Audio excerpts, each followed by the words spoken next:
सरस्वती व्यासं ततो जयमुदीरये। मूकं करोति वाचालं पंगुलं लङ्घयते यत्कृपातमहं वन्दे परमानन्दमाधवो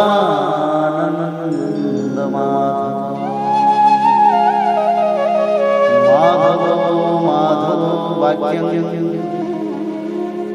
माधवो हरि परन्ते साधवा नित्यं सकलकार्येषु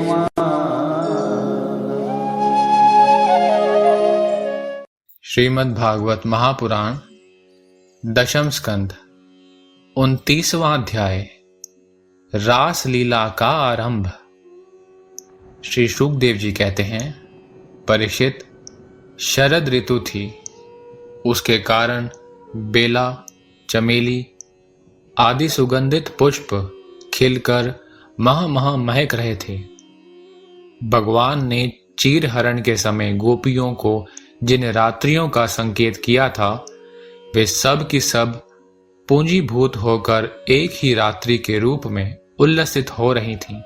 भगवान ने उन्हें देखा, देखकर दिव्य बनाया। गोपियां तो चाहती ही थीं।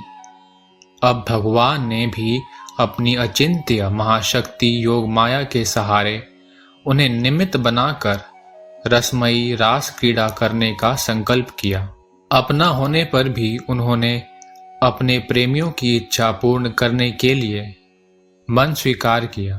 भगवान के संकल्प करते ही चंद्रदेव ने प्राची दिशा के मुखमंडल पर अपने शीतल किरण रूपी करकमलों से लालिमा की रोली केसर मल दी। जैसे बहुत दिनों के बाद अपनी प्राण प्रिया पत्नी के पास आकर उसके प्रियतम पति ने उसे आनंदित करने के लिए ऐसा किया हो। इस प्रकार चंद्रदेव ने उदय होकर न केवल पूर्व दिशा का प्रत्युत संसार के समस्त चर अचर प्राणियों का संताप, जो दिन में शरतकालीन प्रखर सूर्य रश्मियों के कारण बढ़ गया था, दूर कर दिया। उस दिन चंद्रदेव का मंडल अखंड था। पूर्णिमा की रात्रि थी। वे नूतन केसर के समान लाल लाल हो रहे थे। कुछ संकोच मिश्रित अभिलाषा से युक्त जान पड़ते थे। उनका मुखमंडल लक्ष्मी जी के समान मालूम हो रहा था।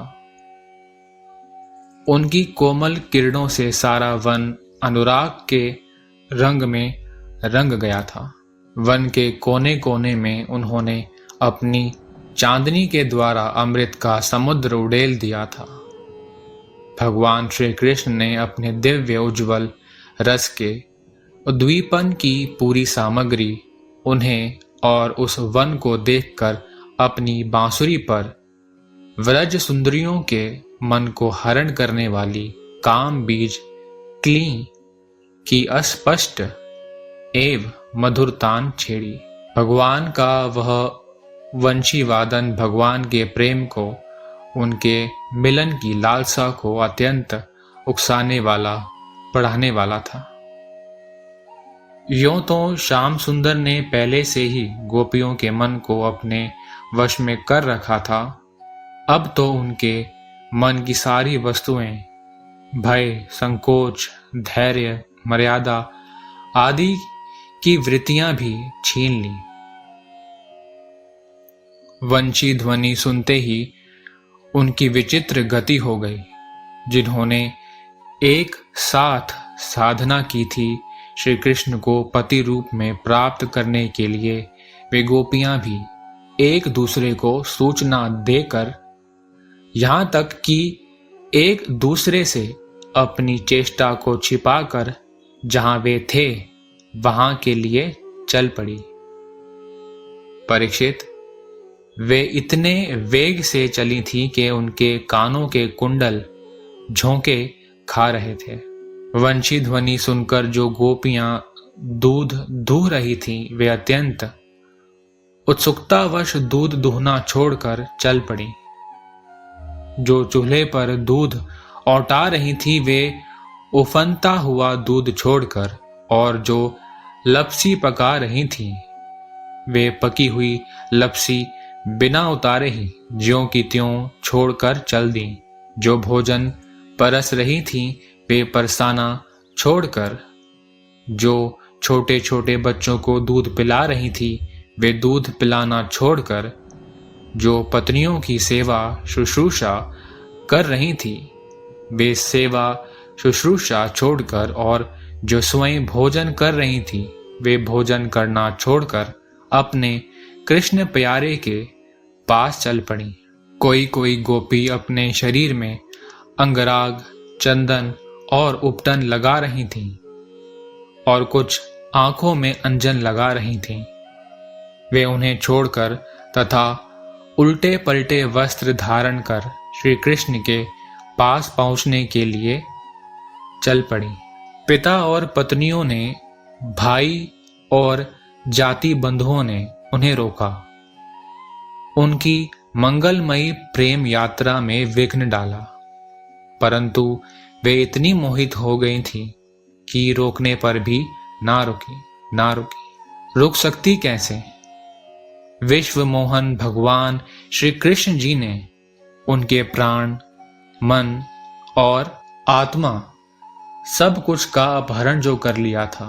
परीक्षित, उस समय कुछ गोपियां घरों के भीतर थीं।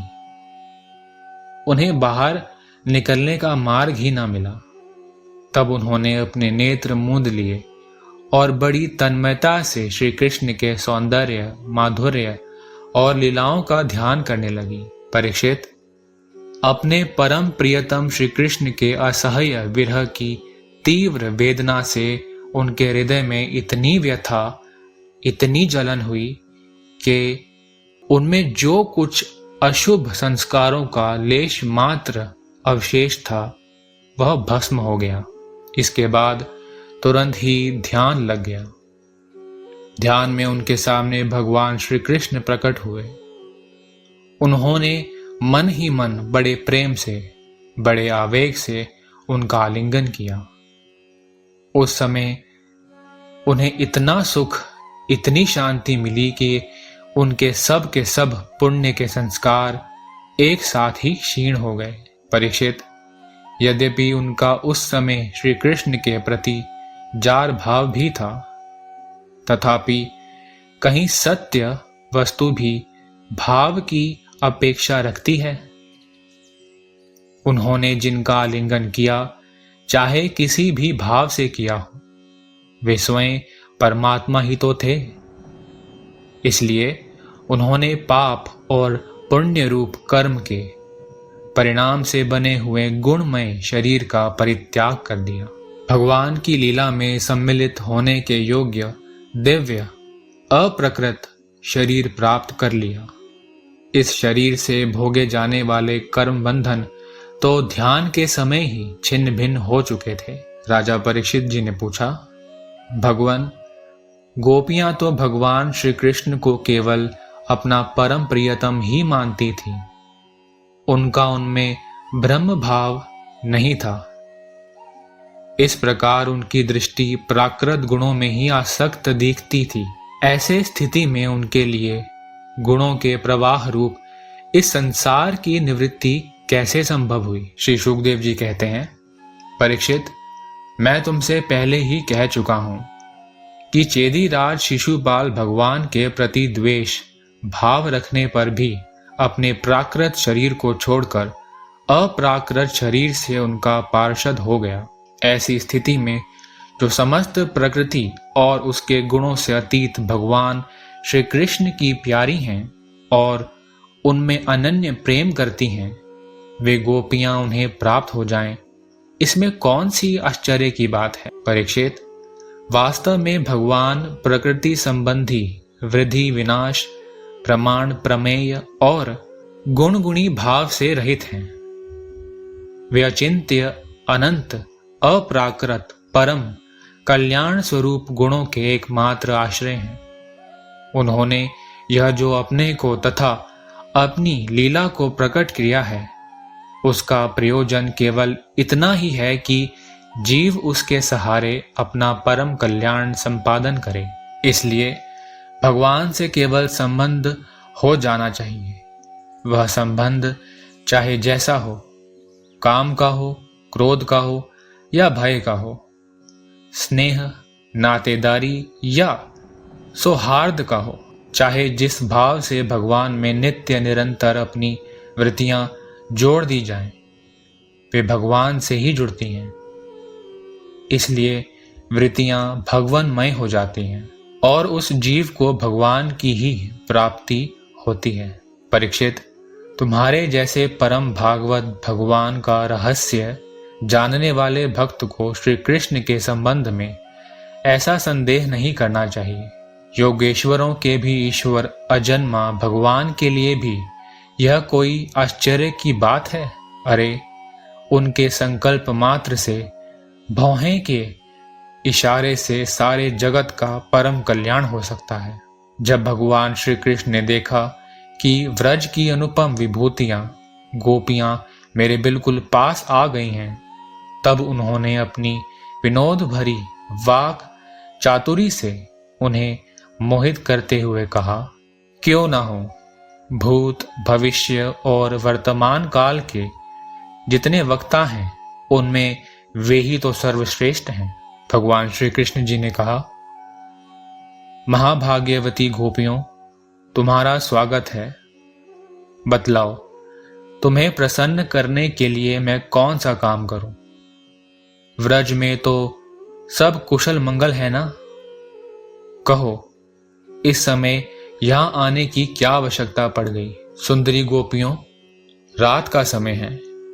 यह स्वयं ही बड़ा भयावना होता है और इसमें बड़े बड़े भयावने जीव जंतु इधर उधर घूमते रहते हैं।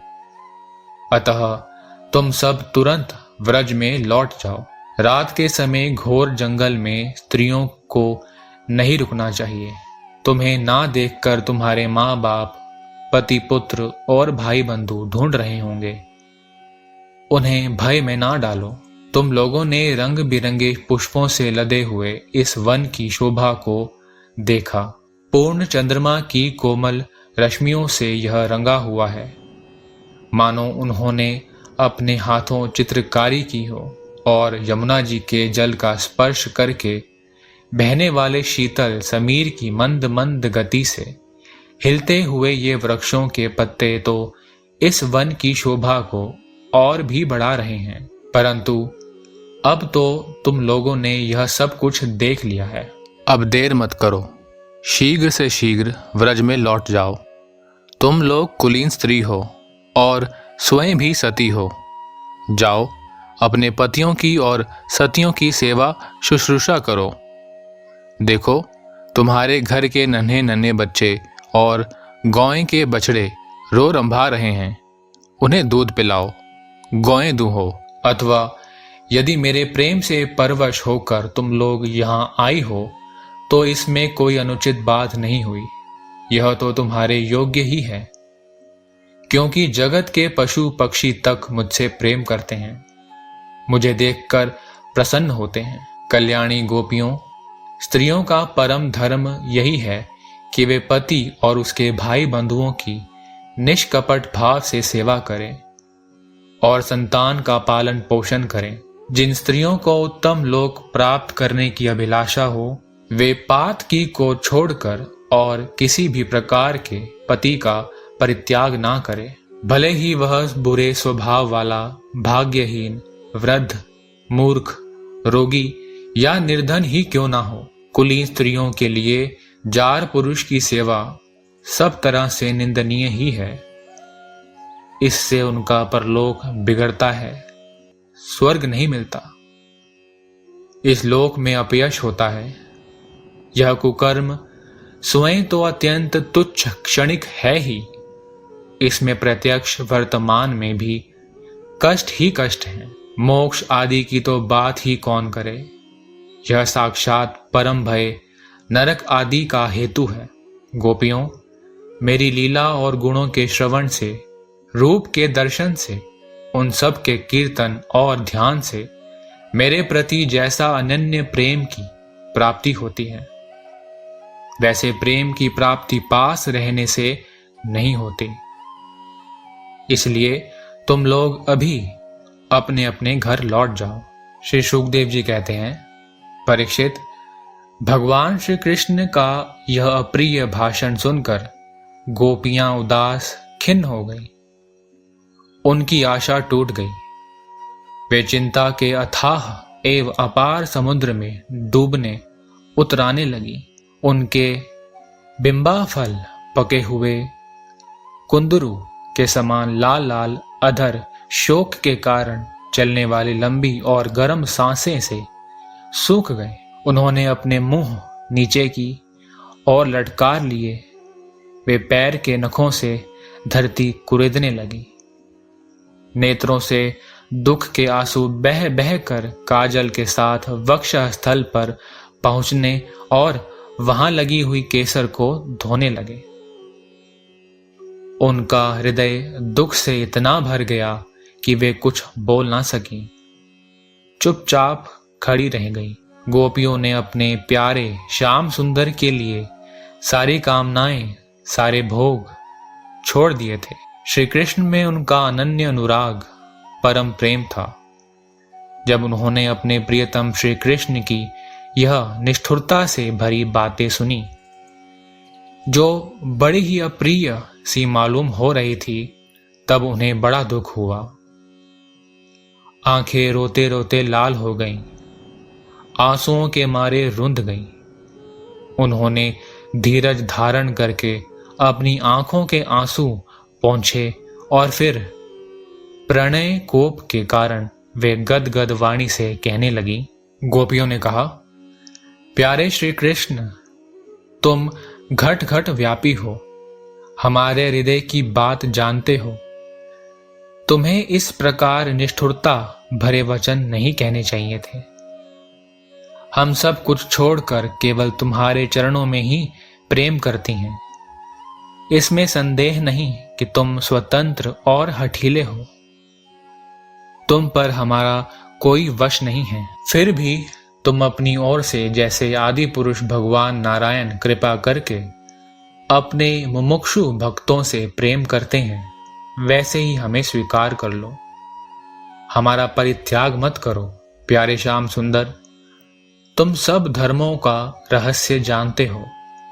तुम्हारा यह कहना है कि अपने पति, पुत्र और भाई बंधुओं की सेवा करना ही स्त्रियों का स्वधर्म है। अक्षरशः ठीक है, परंतु इस उपदेश के अनुसार हमें तुम्हारी ही सेवा करनी चाहिए, क्योंकि तुम ही सब उपदेशों के पद चरम लक्ष्य हो, साक्षात भगवान हो। तुम ही समस्त शरीरधारियों के सुहृद हो, आत्मा हो और परम प्रियतम हो। आत्मज्ञान में निपुण महापुरुष तुमसे ही प्रेम करते हैं, क्योंकि तुम नित्य प्रिय एवं अपने ही आत्मा हो। अनित्य एवं दुखद पति पुत्रादि से क्या प्रयोजन है। परमेश्वर, इसलिए हम पर प्रसन्न हो, कृपा करो। कमल नयन, चिरकाल से तुम्हारे प्रति पाली पोसी आशा अभिलाषा की लहलहाती लता का छेदन मत करो। मनमोहन, अब तक हमारा चित्त घर के काम धंधों में लगता था, इसी से हमारे हाथ भी उनमें रमे हुए थे, परंतु तुमने हमारे देखते देखते हमारा वह चित्त लूट लिया। इसमें तुम्हें कोई कठिनाई भी नहीं उठानी पड़ी। तुम तो सुख स्वरूप हो ना, परंतु अब तो हमारी गतिमति निराली ही हो गई है। हमारे ये पैर तुम्हारे चरण कमलों को छोड़कर एक पग भी हटने के लिए तैयार नहीं हैं, नहीं हट रहे। फिर हम व्रज में कैसे जाएं? और यदि वहां जाएं भी तो करें क्या? प्राणवल्लभ, हमारे प्यारे सखा, तुम्हारी मंद मंद मधुर मुस्कान, प्रेम भरी चितवन और मनोहर संगीत ने हमारे हृदय में तुम्हारे प्रेम और मिलन की आग धधका दी है। उसे तुम अपने अधरों की रसधारा से बुझा दो, नहीं तो प्रियतम हम सच कहती हैं, तुम्हारी विरह व्यथा की आग से हम अपने अपने शरीर जला देंगी और ध्यान के द्वारा तुम्हारे चरण कमलों को प्राप्त करेंगी। प्यारे कमल नयन, तुम वनवासियों के प्यारे हो और वे भी तुमसे बहुत प्रेम करते हैं। इसके प्रायः तुम उन्हीं के पास रहते हो। यहाँ तक कि तुम्हारे जिन चरण कमलों की सेवा का अवसर स्वयं लक्ष्मी जी को भी कभी कभी ही मिलता है, उन्हीं चरण का स्पर्श हमें प्राप्त हुआ। जिस दिन यह सौभाग्य हमें मिला और तुमने हमें स्वीकार करके आनंदित किया, उसी दिन से हम और किसी के सामने एक क्षण के लिए भी ठहरने में असमर्थ हो गई हैं।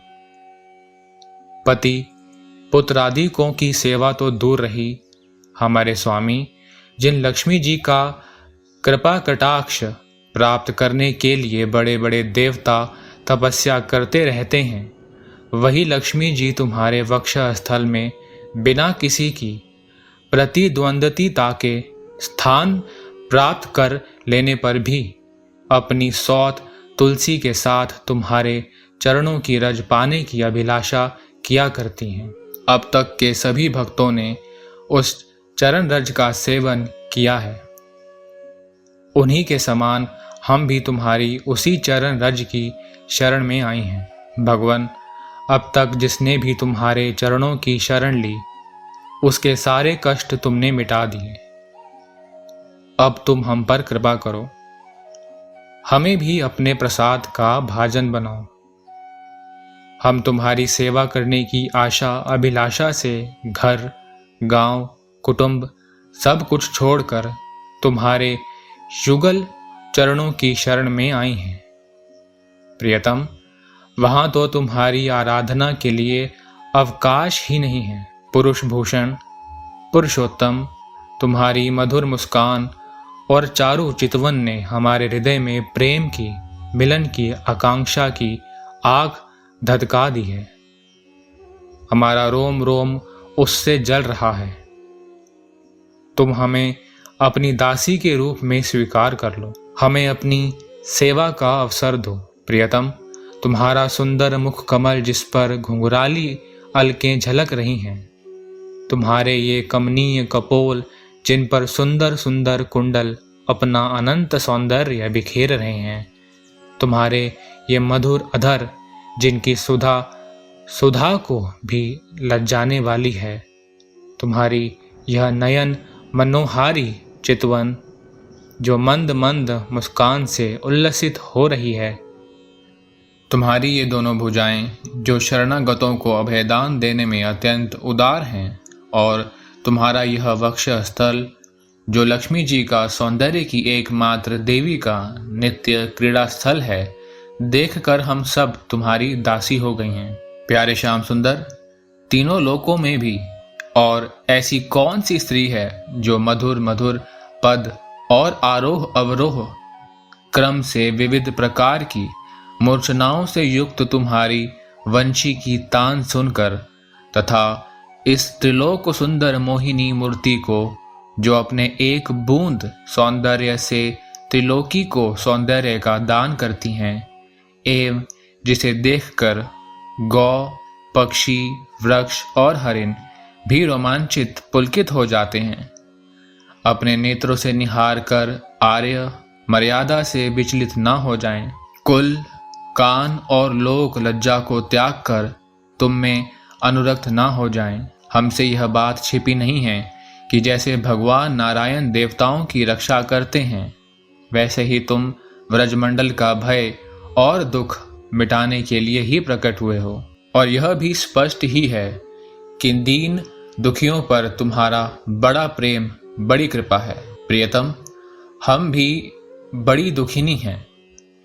तुम्हारे मिलन की आकांक्षा की आग से हमारा वक्षस्थल जल रहा है। तुम अपनी इन दासियों के वक्षस्थल और सिर पर अपने कोमल कर कमल रखकर इन्हें अपना लो, हमें जीवन दान दो। श्री शुकदेव जी कहते हैं, परीक्षित, भगवान श्री कृष्ण सनकादि योगियों और शिव आदि योगेश्वरों के भी ईश्वर हैं। जब उन्होंने गोपियों की व्यथा और व्याकुलता से भरी वाणी सुनी, तब उनका हृदय दया से भर गया, और यद्यपि वे आत्माराम हैं, अपने आप में ही रमण करते रहते हैं, उन्हें अपनी अतिरिक्त और किसी भी बाह्य वस्तु की अपेक्षा नहीं है, फिर भी उन्होंने हंसकर उनके साथ क्रीड़ा प्रारंभ की। भगवान श्री कृष्ण ने अपनी भावभंगी और चेष्टाएं गोपियों के अनुकूल कर दी, फिर भी वे अपने स्वरूप में ज्यों के त्यों एक रस स्थित थे, अच्युत थे। जब वे खुलकर हंसते, तब उनके उज्जवल उज्जवल दांत कुंदकली के समान जान पड़ते थे। उनकी प्रेम भरी चितवन से और उनके दर्शन के आनंद से गोपियों का मुख कमल प्रफुल्लित हो गया। वे उन्हें चारों ओर से घेर कर खड़ी हो गईं। उस समय श्री कृष्ण की ऐसी शोभा हुई मानो अपनी पत्नी तारिकाओं से घिरे हुए चंद्रमा ही हों। गोपियों के शत शत यूथों के स्वामी भगवान श्री कृष्ण वैजयंती माला पहने वृंदावन को शोभेमान करते हुए विचरण करने लगे। कभी गोपियां अपने प्रियतम श्री कृष्ण के गुण और लीलाओं का गान करती, तो कभी श्री कृष्ण गोपियों के प्रेम और सौंदर्य के गीत गाने लगते। इसके बाद भगवान श्री कृष्ण ने गोपियों के साथ यमुना जी के पावन पुलिन पर, जो कपूर के समान चमकीली बालू से जगमगा रहा था, पदार्पण किया। वह यमुना जी की तरल तरंगों के स्पर्श से शीतल और कुमुदिनी की सहज सुगंध से सुवासित वायु के द्वारा सेवित हो रहा था। उस आनंद प्रद पुलिन पर भगवान ने गोपियों के साथ क्रीड़ा की।